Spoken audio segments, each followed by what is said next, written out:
Hello everyone. तो चलिए आज हम लोग एक नया टॉपिक स्टार्ट करते हैं। उस टॉपिक का नाम है ह्यूमन फिजियोलॉजी। हिंदी में इसे हम लोग कहेंगे मानव शारीरिकी।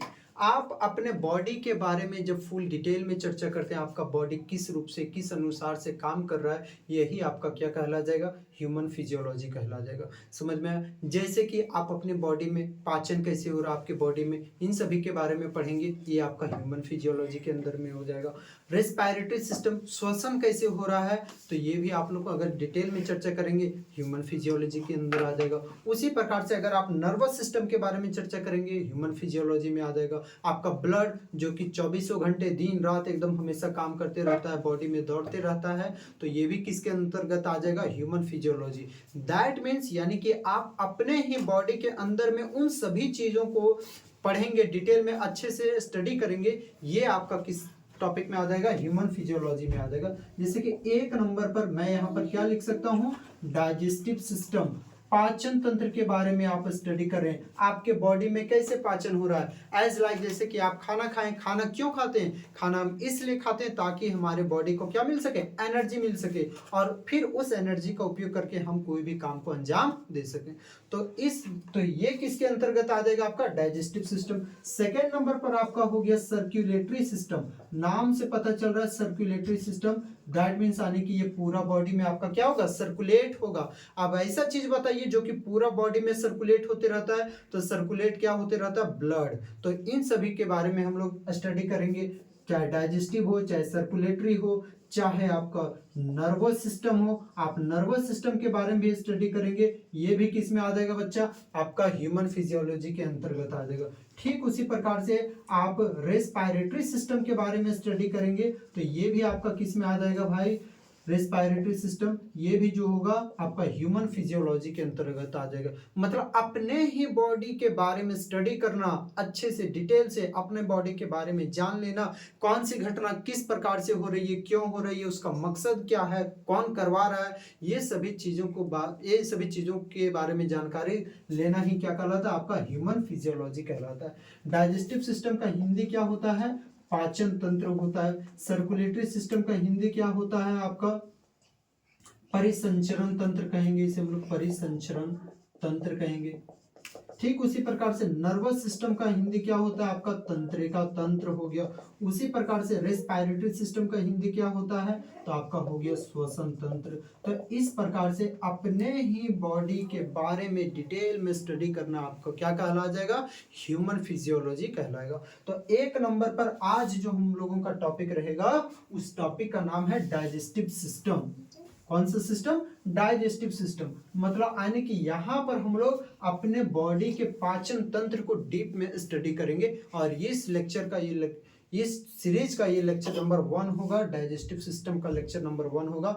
बाकी के क्लास में हम लोग डिटेल में और भी स्टडी करेंगे। अब समझिए, पाचन तंत्र, डाइजेस्टिव सिस्टम, वो सभी सिस्टम होता क्या है, सिस्टम होता है ऑर्गन, ग्रुप्स ऑफ ऑर्गन हम लोग बोल सकते हैं, ग्रुप ऑफ ऑर्गन्स, यानी कि अंगों का समूह, अंगों का समूह। तो हम लोग क्या बोलेंगे इसे, अंगों का वैसा समूह जो कि क्या करवाने का काम करेंगे, आपके बॉडी में डाइजेशन करवाने का काम करेंगे, पाचन करवाने का काम करेंगे। आप जो भी खाना खाएं, तो उस खाना को जो जो अंग पचाने में भाग ले रहे हैं, उन सभी चीजों को हम लोग एक साथ, उन सभी अंगों को एक साथ मिला करके नाम दे देंगे डाइजेस्टिव सिस्टम। जैसे कि समझिए, आप खाना तो खा लिए, बट क्या आपका कान जो है उसको पचाने में मदद किया क्या, नहीं, तो वो डाइजेस्टिव सिस्टम का हिस्सा होगा क्या, बिल्कुल नहीं। क्या आपका पैर उस खाने को पचाने में मदद किया, नहीं, तो क्या वो डाइजेस्टिव सिस्टम का वो हिस्सा होगा, नहीं। क्या आपका नाक उस खाने को पचाने में मदद किया क्या, नहीं, तो वो डाइजेस्टिव सिस्टम का हिस्सा नहीं होगा। तो डाइजेस्टिव सिस्टम का हिस्सा कौन होगा, जो कि भोजन को पचाने का काम करते हैं। जैसे कि मुंह यहाँ पर हम लोग चबाते हैं, तो मुंह भोजन को पचाने का काम कर रहा है, पेट में भी भोजन पच रहा है। तो ये सभी जगह जहां पर भोजन पच रहा है, ये आपका किसका हिस्सा हो जाएगा, डाइजेस्टिव सिस्टम का हिस्सा हो जाएगा। जैसे कि समझिए, अब डाइजेस्टिव सिस्टम मतलब यहां पर क्या हो गया, पाचन, ठीक है, ग्रुप ऑफ ऑर्गन, वैसे अंगों का समूह जो कि भोजन को क्या करवाने का काम कर रहे हैं, पचाने का काम कर रहे हैं। अब 1 मिनट यहाँ पर थोड़ा सा दिमाग लगाइए और ये समझिए कि भोजन जो हम लोग खा रहे हैं, फूड जो हम लोग ले रहे हैं, जो भी हम लोग भोजन खा रहे हैं, वो दरअसल क्या होते हैं, वो तो होते हैं सर लार्ज मॉलिक्यूल्स होते हैं, यानी कि बड़े बड़े मॉलिक्यूल्स होते हैं। जब भी हम लोग भोजन खाते हैं तो ये रहा इतना बड़ा बड़ा मॉलिक्यूल, इस प्रकार से आपका भोजन का मॉलिक्यूल हो गया, ठीक है। तो ये आपका हो गया बड़े बड़े भोजन के मॉलिक्यूल। लेकिन आपको तो पता ही होगा कि हमारे बॉडी में जो एनर्जी मिलता है, ऊर्जा मिलता है, वो कहाँ से मिलता है, सेल से मिलता है, कोशिका से मिलता है। और कोशिका का तो आकार बहुत ज्यादा छोटा होता है। भोजन का तो हम इतना बड़ा बड़ा मॉलिक्यूल खाएं, इस तरह करके खाएं, भोजन का इतना बड़ा बड़ा मॉलिक्यूल था, ये लार्ज मॉलिक्यूल था, ये लार्ज मॉलिक्यूल ऑफ फूड का ये लार्ज मॉलिक्यूल था। बट सेल तो सर छोटा छोटा है, कुछ इस प्रकार से है छोटा छोटा। तो ये सभी सेल इतने बड़े बड़े मॉलिक्यूल को कैसे यहाँ पर कैसे ले पाएंगे और कैसे हम लोगों को एनर्जी प्रोवाइड करवाएंगे। तो इसका मतलब क्या हुआ कि सर ये जो लार्ज मॉलिक्यूल है फूड को, उसको क्या करना होगा, कन्वर्ट करना होगा, किसमें, स्मॉल मॉलिक्यूल में। मतलब ये जो लार्ज मॉलिक्यूल है ना, ये किस में कन्वर्ट हो जाएगा आपका, स्मॉल मॉलिक्यूल में। ऐसे ऐसे इस प्रकार से कन्वर्ट हो जाएंगे, स्मॉल मॉलिक्यूल में कन्वर्ट हो जाएंगे। बस यही आपका क्या कहला जाएगा, डाइजेशन कहला जाएगा, पाचन कहला जाएगा। मतलब मैं डाइजेशन का डेफिनेशन ऐसे बोल सकता हूँ कि वह जैविक प्रक्रिया जो कि भोजन का जो जटिल अणु है, लार्ज मॉलिक्यूल है, भोजन के जो बड़े बड़े अणु हैं, उसको किस अणु में तोड़ते हैं हम लोग, छोटे छोटे अणुओं में तोड़ते हैं। मतलब भोजन का बड़ा बड़ा मॉलिक्यूल, बड़ा बड़ा अणु का छोटे छोटे अणुओं में टूटना क्या कहलाता है, पाचन कहलाता है। यानी कि हम लोग ऐसे बोल सकते हैं, वह जैविक प्रक्रिया जिसमें भोजन के जटिल अणुओं का जो कन्वर्जन होता है वो किस में हो जाता है, आपका सरल अणुओं में हो जाता है। यहाँ पर मैं लार्ज मॉलिक्यूल को क्या लिख सकता हूँ, कॉम्प्लेक्स मॉलिक्यूल ऑफ फूड। ये कॉम्प्लेक्स मॉलिक्यूल ऑफ फूड है, यानी कि क्या है, भोजन का जटिल अणु है, भोजन का जटिल अणु। और इन भोजन का जटिल अणु किसमें अब टूट गया है, इस प्रकार से टूट गया है, सरल अणुओं में टूट गया है, ठीक है। तो भोजन का जटिल अणु का सरल अणु में टूटना ही क्या कहलाता है, पाचन कहलाता है। अब ये जो छोटे छोटे अणुओं में टूटा है, ये सेल क्या करेगी, यहां से इन सभी से एनर्जी क्या करेगी, इसे खींचेगी, ठीक है, अवशोषित करेगी। और तब जाके सेल से हमारे बॉडी को क्या मिलेगा, एनर्जी मिलेगा। फिर से समझते हैं, एक बारी हम लोग फिर से समझते हैं। हम लोग खाने में क्या लिए, बड़ा बड़ा मॉलिक्यूल लिए, खाना चावल खाएं, दाल खाएं, सब्जी वगैरह खाएं, तो उसमें तो बड़ा बड़ा मॉलिक्यूल था, भोजन का बड़ा बड़ा मॉलिक्यूल था। जबकि सेल क्या होते हैं हमारे बॉडी में, बहुत ज्यादा छोटे छोटे होते हैं। इनफैक्ट इतने ज्यादा छोटे छोटे होते हैं कि उसे हम लोग नेकेड आई से नहीं देख सकते हैं, नंगी आंखों से नहीं देख सकते हैं, इलेक्ट्रॉन माइक्रोस्कोप चाहिए उसे देखने के लिए। तो सर हम तो खाएं भोजन का बड़ा बड़ा मॉलिक्यूल, जटिल अणु खाएं, लेकिन उस जटिल अणु से सेल कैसे, हमारे बॉडी को एनर्जी कैसे मिलेगा। तो भोजन का जो ये जटिल अणु है ना, वो किस में टूटता है आपका, धीरे धीरे होके सरल अणुओं में टूट रहा है। मतलब ये जो बड़ा बड़ा मॉलिक्यूल है, ये छोटा छोटा मॉलिक्यूल में इस प्रकार से इस प्रकार से इस प्रकार से टूट गया। अब क्या करेगा, ये जो आपका सेल दिख रहा है, ये सेल क्या करेगा, यहां से ये जो स्मॉल मॉलिक्यूल ऑफ फूड है ना, उन सब से क्या करेगा, अब्सॉर्ब करेगा एनर्जी को, तब जाके हमारे बॉडी को ये एनर्जी दे पाएगा। यानी कि डाइजेशन में क्या होता है, भोजन का जो जटिल अणु होता है वो किन अणुओं में परिवर्तित हो जाता है, सरल अणुओं में परिवर्तित हो जाता है। तो भोजन का जटिल अणुओं का सरल अणुओं में परिवर्तन ही क्या कहलाता है, आपका डाइजेशन। पर क्या कभी आपने सोचा है कि इन भोजन का जटिल अणु जो है सरल अणु में तो टूट गया, बट इसको तोड़ने का काम कौन कर रहा है। फिर से डाइजेशन क्या होता है, तो डाइजेशन होता है भोजन का जटिल अणुओं का सरल अणुओं में परिवर्तन होना, क्या कहलाता है, आपका डाइजेशन कहलाता है, पाचन कहलाता है। बट सवाल ये उठता है कि ये डाइजेशन करवाता कौन है, पाचन कौन करवाता है। तो हमारे बॉडी में जो डाइजेशन करवा रहा है, पाचन करवा रहा है, उस चीज का नाम होता है एंजाइम। हिंदी में हम लोग कहेंगे एंजाइम, हिंदी नाम भी एंजाइम, अंग्रेजी नाम भी एंजाइम। अब मैं एंजाइम क्या होता है थोड़ी देर में आपको कुछ कुछ पता लगेगा, और बाकी मैं डिटेल में फिर कभी अच्छे से टॉपिक में कवर करूंगा।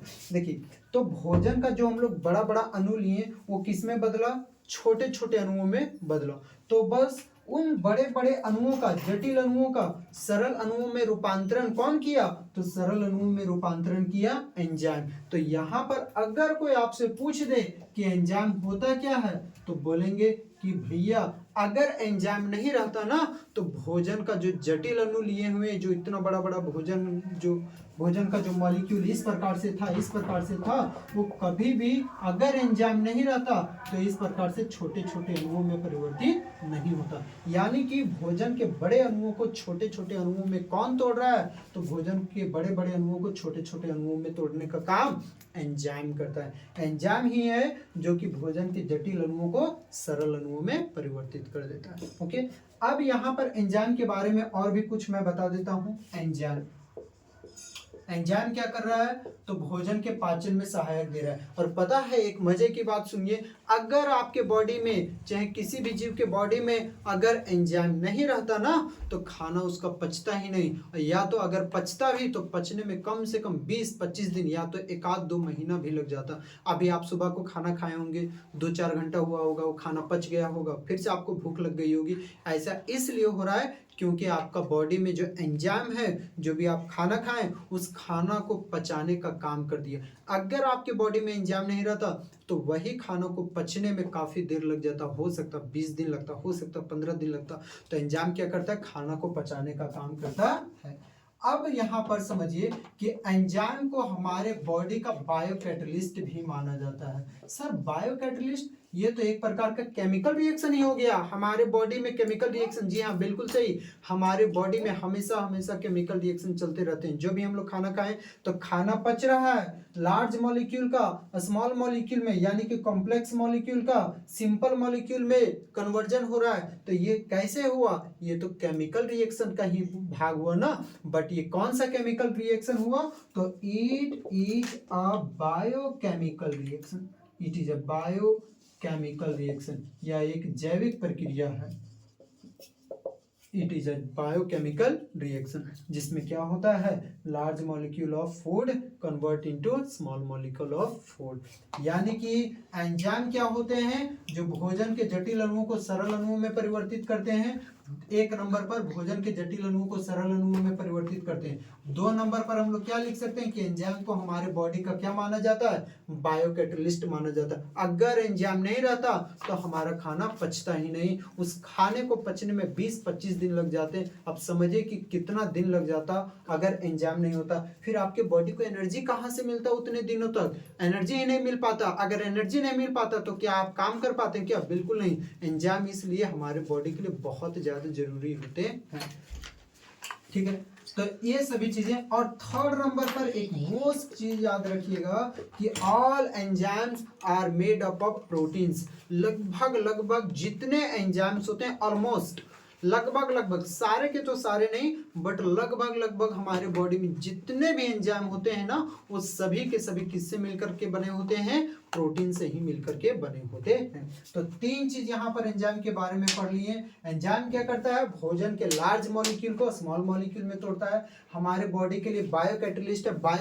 कैटलिस्ट का काम क्या होता है सर? कैटलिस्ट का काम होता है कोई भी चीजों को तेजी प्रदान करना। जैसे कि आपको मान लेते हैं कोई जगह, एक ये जगह है और ये जगह है बी, तो ये से आपको बी तक जाना है। तो अगर आप पैदल जाइएगा तो समय लग जाएगा, बट अगर आप वही बाइक से जाइएगा तो वहां पर आप क्या हो जाइएगा? बहुत जल्दी ही पहुंच जाइएगा। तो ये जो बाइक हुआ एक प्रकार का आपका कैटलिस्ट हो गया। यानी कि कैटलिस्ट क्या करता है? कोई भी चीजों के रिएक्शन को फास्ट करने का काम करता है। तो बायो कैटलिस्ट मतलब यानी कि जैव उत्प्रेरक है। ये हमारे बॉडी के लिए क्या करता है? जो भी खाना हम लोग खाएं उस खाना को जल्दी जल्दी पचाने का काम करता है। नहीं रहेगा, पचेगा ही नहीं ढंग से, 10-15 दिन लग जाएंगे, महीना दिन लग जाएंगे। और तीसरा सबसे बड़ी बात कि जो भी एंजाइम होते हैं ना बच्चा, वो किससे मिलकर के बने होते हैं? प्रोटीन से मिलकर के बने होते हैं। एक बारी मैं रिवाइज करवा दे रहा हूं। चलिए, तो एक बारी हम लोग क्विक रिवीजन करते हैं कि डाइजेशन मतलब यानी कि सर पाचन क्या होता है? तो मैं लिख सकता हूं इसे, पाचन वह जैविक प्रक्रिया है, वह जैविक प्रक्रिया। अब मैंने जो भी बताया उसे मैं डेफिनेशन में ही बदल दूंगा। पाचन वह जैविक प्रक्रिया है जिसमें भोजन के जटिल अणुओं का रूपांतरण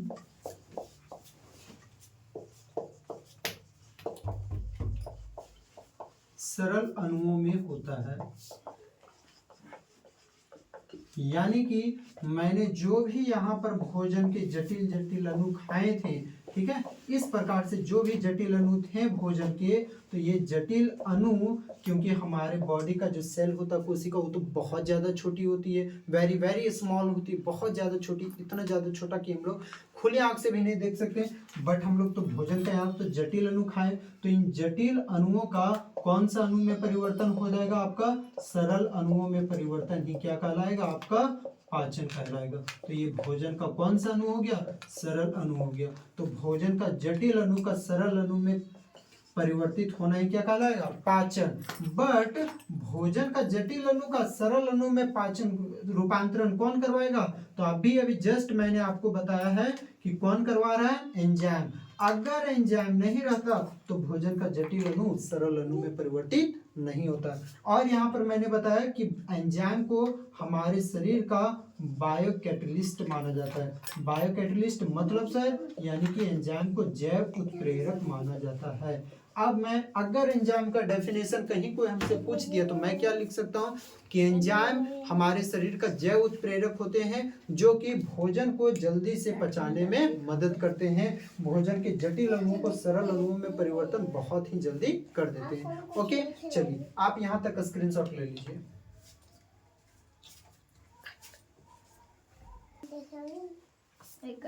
चलिए, तो अब मैं आगे बढ़ता हूँ। इसको